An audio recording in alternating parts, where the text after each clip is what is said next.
Salut, toi derrière ton écran et bienvenue sur Regard Critique et sur la série Héritage.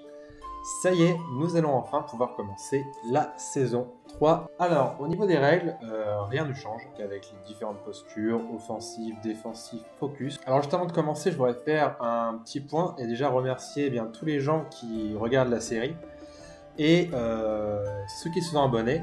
Vous êtes à peu près 30% des abonnés à regarder généralement les vidéos et 70% qui n'êtes pas encore abonnés, donc bien n'hésitez pas à vous abonner. Pour ce qui est de la série, cette fois-ci, on va suivre deux équipes.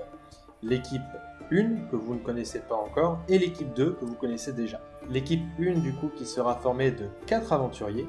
Nous aurons donc Otani. Otani qui est une guerrière naine qui a la faculté de créer des armes avec l'élément de la terre.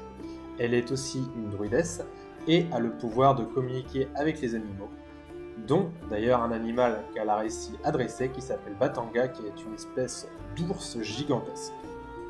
Vous aurez aussi Ragnar. Ragnar qui est un paladin de la lumière, qui a le pouvoir d'illuminer son armure, de soigner ses amis, et qui est quelqu'un d'assez prudent malgré sa grande force. Vous aurez aussi Erpios, qui est un ancien soldat de l'armée de Kirov, capturé par les aventuriers et qui a décidé de rejoindre le camp des aventuriers, à la fois pour survivre, mais aussi puisqu'il semblerait qu'il ait trouvé une nouvelle cause pour laquelle se battre.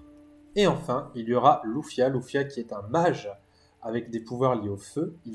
C'est un invocateur, il a le pouvoir d'invoquer des créatures, souvent des élémentaires de feu, et possiblement, pourquoi pas, des démons. Cette équipe d'aventuriers a découvert que Enoch était de retour.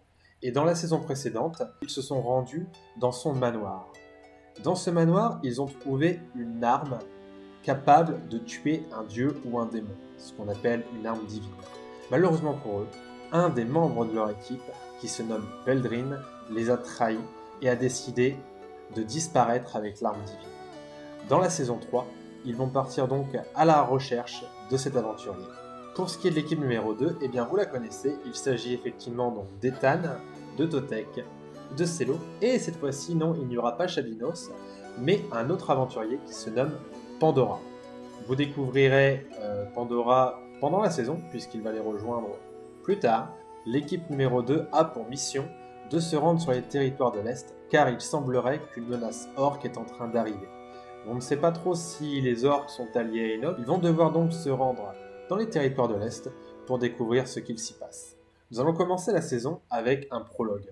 Ce prologue mettra en scène deux personnages, Celo et Lufia, qui font chacun partie d'une des deux équipes. C'est le premier lien entre les deux équipes d'aventuriers, qui vont peut-être un de ces quatre se retrouver pour se battre pour une cause commune. Les génériques des différentes séries sortiront le jour de Noël. Voilà, c'est mon petit cadeau. J'espère que ça vous plaira, j'espère que la saison 2 vous a plu. Et sur ce, je vous souhaite un joyeux Noël et je vous dis à plus tard. Ciao ciao.